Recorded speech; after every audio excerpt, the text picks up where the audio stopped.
Sur la page 65, le titre c'est Milo et Suzy. Tu vois qu'il y a deux parties, même trois.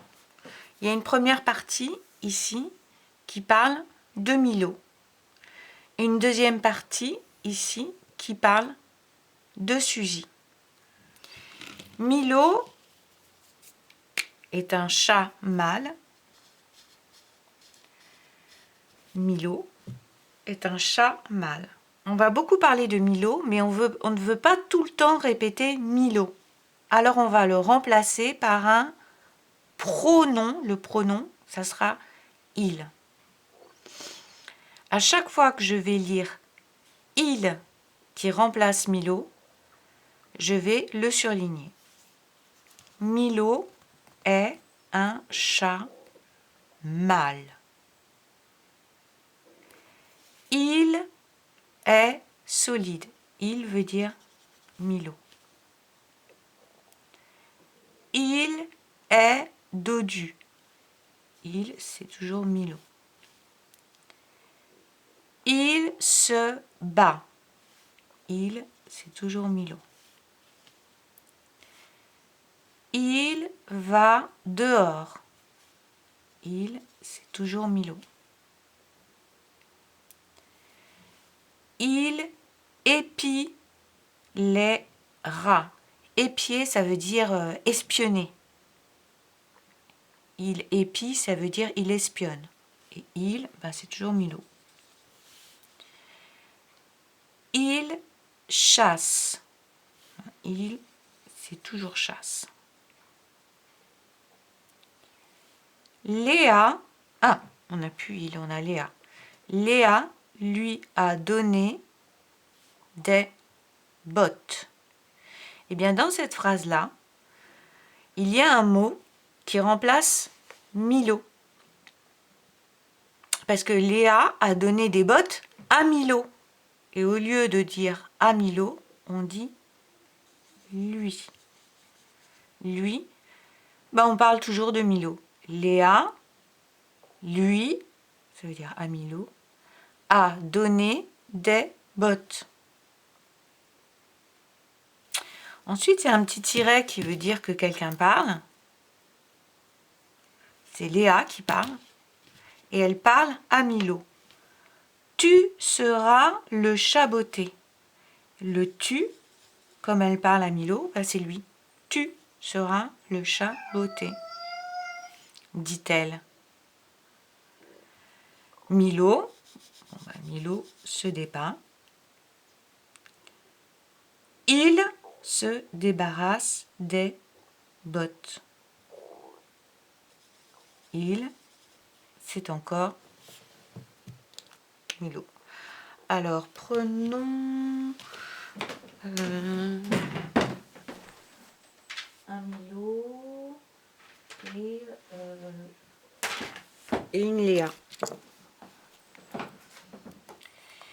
Milo est un chat mâle. Il est solide. Il est dodu. Il se débat. Il va dehors. Il épie les rats. Il chasse. Léa lui a donné des bottes. Alors là, elle lui parle. Elle lui dit: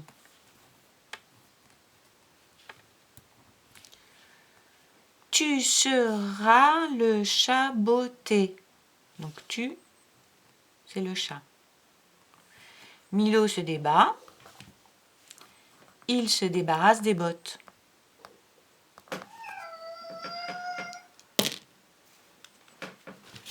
Alors de l'autre côté, on parle de Suzy. Suzy est une chatte, une femelle. Donc quand on va parler de Suzy, on ne va pas dire il, on va dire elle. Elle est habile. Elle est fine. Elle est câline. Elle va à la chasse. Elle ramène un rat. Elle donne la tétée à Roméo. Donc à chaque fois, elle, ça voulait dire Suzy. Elle donne la tétée à Roméo. Elle, c'est toujours Suzy. Le lèche. Elle le cache. Alors là, oh ben j'ai oublié un feutre. Je cherche.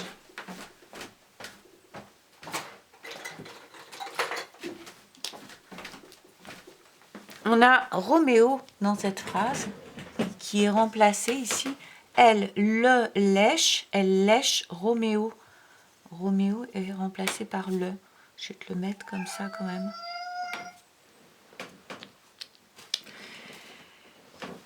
Alors, elle le lèche, elle le cache. Ça veut dire elle lèche Roméo, elle cache Roméo. Léo lui a donné une pelote de fil. Dans cette phrase, on parle de Suzy. Il y a un mot qui parle de Suzy, sans qu'on lise Suzy. Léo lui a donné une pelote de fil. Alors, c'est pas Léo. A donné, c'est ce qu'il fait. Une pelote de fil. Il a donné à Suzy. C'est ce mot-là qui dit à Suzy.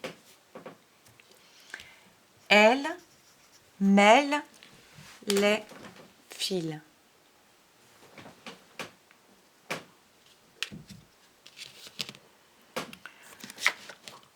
Alors, hop. À la fin, troisième petite partie, ici.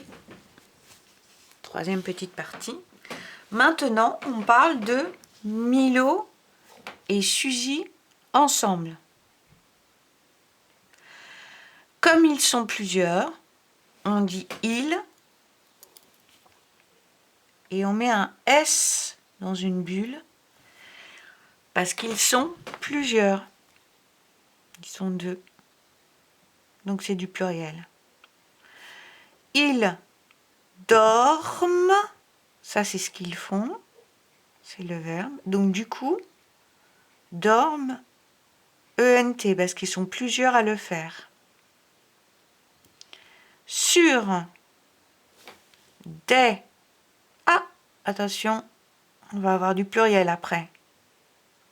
Des pulls, S, déchirés, S. Au fait, qui est-ce qui dort sur des pulls déchirés? Tu te souviens? Bah, c'est Milo et Suzy, hein.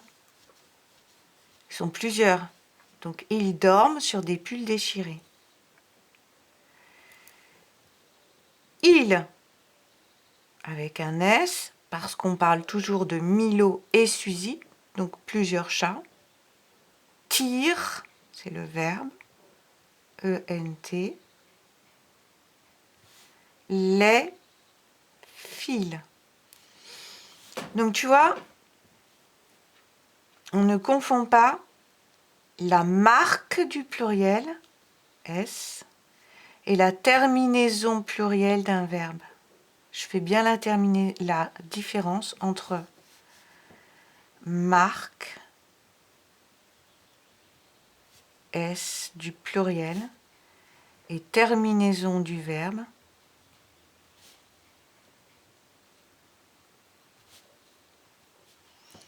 ENT, plusieurs le font. Donc là, je mets dans une bulle, là, je mets dans un rectangle. Ne confonds pas.